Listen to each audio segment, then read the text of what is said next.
चलिए इसमें भी हम कुछ फ्रैक्शन नंबर लेंगे जिसमें अलजेब्रा का यूज़ करेंगे। ठीक है, तो पहला मैं क्वेश्चन लिख रहा हूँ। फॉर एग्ज़ाम्पल जैसे हम लोग लिखते हैं 7x divide by 8 plus 2x divide by 5। तो हमने पहले भी पढ़ा है कि फ्रैक्शन को ऐड या सब्ट्रैक्ट करने के लिए हमें एलसीएम लेना ज़रूरी है। तो पहले 8 और 5 का एलसीएम ले लिए। देखिए जब 8 और 5 के बीच में कोई भी कॉमन नंबर नहीं होता ना, देखिए यहाँ पर 8 और 5 कोई भी कॉमन नंबर इनके बीच में नहीं है, ना 8 5 को डिवाइड कर सकता है ना 5 8 को डिवाइड कर सकता है। जब ऐसा हो तो सिंपल उनका एलसीएम इन दोनों को मल्टीप्लाई करने से आ जाता है। तो हम सिंपल नीचे एलसीएम में लिखेंगे, इन दोनों का मल्टीप्लाई करते हैं। एलसीएम इनका आएगा 40, 8 5 जा 40। नेक्स्ट स्टेप में आपको क्या करना है, 7x by 8 plus 2x by 5। अब दोनों को 40 बनाना था। 8 कितने था 40 का, तो अभी पता है 8 5 जो हमारा 40 होगा, तो ऊपर भी 5 मल्टीप्लाई कर दीजिए। फिर नेक्स्ट 8, अगर आप देखिए 8 5 जब 40 था तो 5 8 जब भी क्या होगा 40, ऊपर 8 इंटू कर दीजिए। तो यहाँ पर सिंपल ये क्या आएगा 35x by 40 plus 16x by 40। तो 40 40 हमारा कॉमन हो गया, 40 लिखिए। यहाँ बचेगा 35x प्लस 16x। अब इन दोनों को प्लस कर दीजिए तो ये होगा 51x बाई 40। अगर ये दोनों कट रहा है तो काटिए, सिंप्लीफाई कर सकते हैं करिए, अगर नहीं हो रहा तो यहीं पर आंसर छोड़ दीजिए। सिमिलरली और एक क्वेश्चन देखते हैं, जैसे 2 हमारे पास यहाँ लिखा है 2x by 7 minus x by 14 plus आप लिख सकते हैं यहाँ पर 3yx बाई 2। अब हम लोग 7 14 और 2 का एलसीएम लेंगे। अगर आप इनका एलसीएम लेते हैं, चलिए एलसीएम लेके देखते हैं कितना होता है। ये हमारा एलसीएम होगा 7 14 एंड 2। तो 2 से जो डिविजिबल है प्राइम नंबर पहला 2 होता है, 2 से डिवाइड करिए तो 7 डिवाइड नहीं होगा तो 7 का 7 रहेगा, 14 डिवाइड होगा तो 2 7 जा 14। सो 2 7 लिखिए, 2 1 जा 2।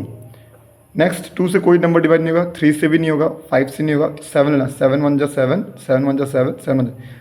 जब आपका सब वैल्यू 1 1 हो जाए तो इन नंबर्स को मल्टीप्लाई कर दीजिए, यही आपका एलसीएम है। सो मेरा एलसीएम क्या आया 2 इंटू 7 दैट इज़ 14। अब हमारा काम क्या है कि यहाँ पर जितने भी डिनोमिनेटर है सबको 14 में कन्वर्ट करना है। तो ये पहले से 14 है तो इसको कन्वर्ट करने की ज़रूरत नहीं है, बाकी 7 और 2 को 14 में कन्वर्ट करेंगे। तो हम क्या करेंगे 2x by 7 minus x by 14 plus 3yx by 2। 7 से क्या मल्टीप्लाई करेंगे तो 14 होगा, तो 7 2 जा 14, तो ऊपर भी सेम नंबर मल्टीप्लाई करिए। इसको कुछ करने की ज़रूरत नहीं क्योंकि पहले से 14 है। फिर यहाँ इंटू, अब 2 से 7 मल्टीप्लाई करेंगे और यहाँ भी इंटू 7 मल्टीप्लाई करेंगे। अब सॉल्व करते हैं, सो ये होगा 4x by 14 minus x by 14 plus 3 7 जा 21 yx बाई 14। अब इनका देखिए डिनोमिनेटर सेम हो गया, नीचे वाला वैल्यू सबका सेम हो गया, तो उसको एक बार लिखे 14, ऊपर जो लिखा है वैसे लिखे 4x, यहाँ लिखा माइनस राइट माइनस x, यहाँ प्लस 21 yx। अब देखिए हमने अभी थोड़ा देर पहले पढ़ा था कि लाइक टर्म ही बस ऐड या सब्ट्रैक्ट कर सकते हैं। तो ये दोनों लाइक टर्म है, तो ये ऐड या सब्ट्रैक्ट होगा, बट ये अनलाइक टर्म है। रीज़न क्या है, क्योंकि इसमें y भी है, यहाँ x तो दिख रहा है, ठीक है दोनों सेम है, लाइक टर्म है, बट यहाँ पर yx है, या आप देखिए तो यहाँ पर y एक्स्ट्रा है। तो ये ऐड या सब्ट्रैक्ट इनके साथ नहीं हो सकता, तो बस इन दोनों को करना है ऐड या सब्ट्रैक्शन। तो यहाँ सब्ट्रैक्शन करना है। 4x, देखिए x के आगे कोई भी नंबर आपको नहीं दिख रहा होगा, लेकिन x के आगे 1 है, क्योंकि 1 के साथ x को इंटू करेंगे तो x ही आएगा। तो यहाँ पर हमारा कुछ नहीं है, यहाँ पर 1 है हमारा, ठीक है। तो 4 माइनस 1 ये बनेगा 3, साथ में x प्लस 21 yx बाई 14। ये आपका फाइनल आंसर है। अगर आप सिंप्लीफाई कर सकते हैं, जैसे 3 और 21 इनमें से हम कॉमन लिखते हैं, जैसे कि हम इसको लिखते हैं 3x प्लस 21 को लिखते हैं yx बाई 14। तो इनमें से 3 कॉमन, जरा आप 3 कॉमन ले लीजिए। तो 3 कॉमन लेने के बाद इसमें क्या बचा, देखिए यहाँ से 3 आपने ले लिया तो क्या बचा, सिर्फ और सिर्फ x बचा, प्लस अगर इसमें से 3 कॉमन ले लिया तो आपके पास बचा क्या 7, तो लिखिए 7 yx बाई 14। और सिंप्लीफिकेशन हो सकता है तो करिए, लेकिन अगर यहाँ सिंप्लीफिकेशन नहीं हो रहा है, यही आपका फाइनल आंसर है। ठीक है, तो कुछ और फ्रैक्शन वाला वैल्यू हम लोग देख लेते हैं। इसमें डिनोमीटर में हमारा अल्फ़ाबेट्स या एक्स वाई आएगा। ठीक है, देखिए नंबर 3, मान लीजिए आपके पास है 2/5x प्लस 3/10x। अब हमको यहाँ पर x दिख रहा है, इनका एलसीएम लेना है। देखिए इनका एलसीएम लेना आसान है। अब अल्फ़ाबेट में कॉमन क्या है वो देख लीजिए, उसको एक बार लिख लीजिए। अल्फ़ाबेट में कॉमन क्या है उसको लिखिए। अब 5 और 10 का पहले एलसीएम निकाल लीजिए, 5 और 10 का एलसीएम निकाल लीजिए। तो 5 और 10 का एलसीएम निकाल लीजिए तो ये 2 से डिवाइड होगा, 5 1 जा 5, 5 2 जा, सॉरी 5 तो ये डिवाइड नहीं होगा तो ये 5 का 5 रहेगा, 5 2 जा 10 होता है, तो हमारा यहाँ पर 5 आया। अगेन ये 3 से डिवाइड नहीं होगा, नेक्स्ट 5 1 जा 5, 5 1 जा, ये 1 आ गए, इनको इंटू करिए, यही आपका नंबर का एलसीएम है। ठीक है, सो एलसीएम में क्या आएगा 2 × 5। देखिए इन दोनों में x कॉमन है, इन दोनों में x कॉमन है, तो x भी एलसीएम में आएगा। कॉमन है इसलिए एक ही बार लिखना है, 2 बार नहीं लिखना है। x दोनों में कॉमन है, आपको x को एक बार लिखना है। तो यहाँ आ गया 10x, तो आपका एलसीएम बन गया 10x। तो नीचे आपको दोनों का 10x बनाना पड़ेगा, तो 5x इंटू प्लस 3 10x। देखिए ये तो पहले से 10x है, बस हमें इसको 10x बनाना है। तो 10x के लिए इसके साथ 2 को इंटू करिए, 5 2 जा 10, और इसको 2 से इंटू करिए, सिंपल। सो ये हो गया 4/10x प्लस 3/10x। तो इससे हमारा बन जाएगा 10x, और 4 + 3 कर देना है आपको। सो 4 + 3 7/10x। ये हो गया आपका फाइनल रिजल्ट। चलिए और एक क्वेश्चन करते हैं। मान लीजिए आपके पास 7x² y z है प्लस 2 बाई आपके पास है 3xyz³। अब देखिए इसको भी सॉल्व करना आसान है। कॉमन क्या है वो देख लीजिए, जो अल्फ़ाबेट में कॉमन क्या है, इसमें 2x है, इसमें 1x है, मतलब मेरे पास 1x तो कॉमन है दोनों में से। इसमें 1y है, इसमें भी y है, तो y भी कॉमन है। बच गया हमारा z का, यहाँ पर क्या कॉमन है, 1z कॉमन है। ठीक है, तो एलसीएम देखिए पहले 3 और 7 का वैल्यू लीजिए। तो 3 और 7 का अगर हम एलसीएम लेंगे, 3 और 7 में कुछ कॉमन नहीं है, तो जब कुछ कॉमन नहीं आता उनको बस मल्टीप्लाई कर दीजिए, आपका एलसीएम आ जाएगा। तो यहाँ पर एलसीएम आ गया है 3 और 7 का 21। ठीक है, बहुत आसान है। जो कॉमन नंबर है ना आप उसको देखिए।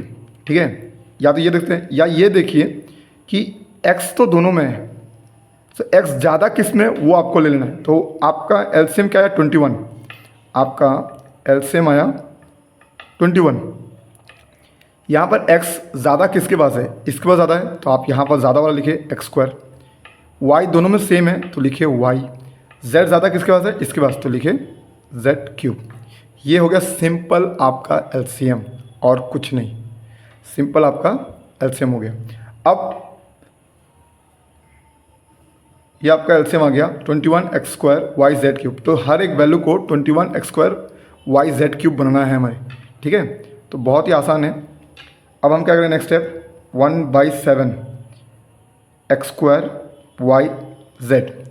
अब ध्यान से देखिए हमें किस चीज़ से हम मल्टीप्लाई करना होगा। 7 को पहले 21 बनाना है, 7 को 21 बनाने के लिए हमें 3 से मल्टीप्लाई करना पड़ेगा, क्योंकि 7 3 जा 21। यहाँ x² है, यहाँ भी x² है, तो इसमें आपको टेंशन लेने की ज़रूरत नहीं है कि दोनों में वैल्यू सेम है, तो इसमें कोई चेंज नहीं है। यहाँ भी y है, यहाँ भी y है, यहाँ z है और यहाँ z³ है, मतलब यहाँ 1 z है और यहाँ 3 z है। तो कितने z का कमी है, 2 z का कमी, तो आप यहाँ पर z² से मल्टीप्लाई कर दीजिए। यहाँ पर आपको देखना है यहाँ z सिर्फ एक ही वैल्यू है और हमें एलसीएम में 3 चाहिए। तो यहाँ पर अगर आप z² से इंटू करेंगे, मतलब 2z से इसको इंटू कर देंगे, दैट इज़ जब इसको इंटू करेंगे तो z और z जब इंटू करेंगे तो ये 1 + 2 3 बन जाएगा। तो ये एक एक्स्ट्रा टर्म है, तो इसको हम लोग 3z² लिख सकते हैं। अगर ऐसा भी दिक्कत होता है और आसान है तरीका करने का, आपका जो एलसीएम आएगा 21x² yz³। यहाँ अगर आपको समझ में नहीं आ रहा कि क्या वैल्यू लेना है, तो सिंपल जो वैल्यू आया एलसीएम का उसको डिवाइड कर दीजिए। यहाँ पर जो वैल्यू है 7x² yz, 7 1 जा 7, 7 3 जा 21, एक्स स्क्वायर कट जाएगा, वाई कट जाएगा, यहाँ एक जेड है, यहाँ दो जेड, तीन जेड है सॉरी, तो दो जेड बच जाएगा। तो आपका यहाँ पर आया 3z²। इसी से आपको मल्टीप्लाई करना था जो मैंने यहाँ पर किया है, ठीक है। तो यहाँ जगह नहीं है, ये नेक्स्ट वाला वैल्यू मैं यहाँ नीचे लिख रहा हूँ, प्लस 2 3xy(z³). अब हमारा एलसीएम था 21, तो 3 को 21 बनाने के लिए 7 से इंटू करना पड़ेगा। यहाँ पर 2x है और हमारे पास एक x है, तो और एक x से होगा, x एक कम है, y सेम है, उसमें टेंशन लेना जरूरी। यहाँ z के पावर में क्यूब है, z के पावर में हमारा क्या है, क्यूब। तो यहाँ z 3 है और यहाँ हमारे पास जो z 3 है, तो देखिए यहाँ भी z 3 है, यहाँ भी z 3 है, या यहाँ से देखिए आप, ये z 3 है, यहाँ भी z 3 है, तो z का अमाउंट सेम है, तो z हमें लेने का ज़रूरत नहीं है, तो 7x से इंटू करना है। तो यहाँ पर आपको लिखना है 7x, और चाहे तो ये मेथड से आपको दोबारा करके देख सकते हैं। देखिए 21x² डिवाइडेड बाई, आपको जिस वैल्यू से इस वैल्यू से डिवाइड करना है इसको, 3xyz³। 3 1 जा 3, 3 7 जा दिस, एक x 2x, एक x कट जाएगा तो एक x अभी बचेगा, y कट गया, z³ कट गया, बचा क्या 7x। आप देखते हैं यहाँ पर बचा गया 7x, तो मैंने 7x से मल्टीप्लाई किया। अगर आपको ऐसे करना आसान हो तो ऐसे करिए, नहीं तो ऐसे करिए, बट आपको प्रैक्टिस करना होगा, जितना प्रैक्टिस करेंगे इतना आसान हो जाएगा।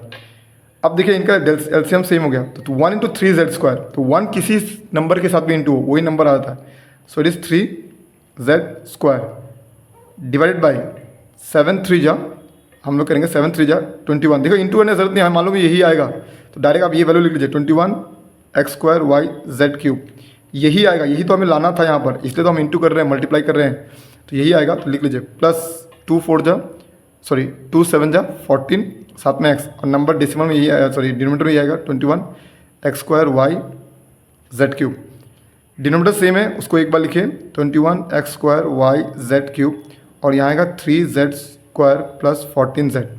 ये दोनों ऐड नहीं हो सकता, रीज़न अनलाइक टर्म है, सॉरी ये x होगा, सॉरी ये 14x था, 14x होगा, ये दोनों ऐड नहीं हो सकता, रीज़न है अनलाइक टर्म है, ठीक है।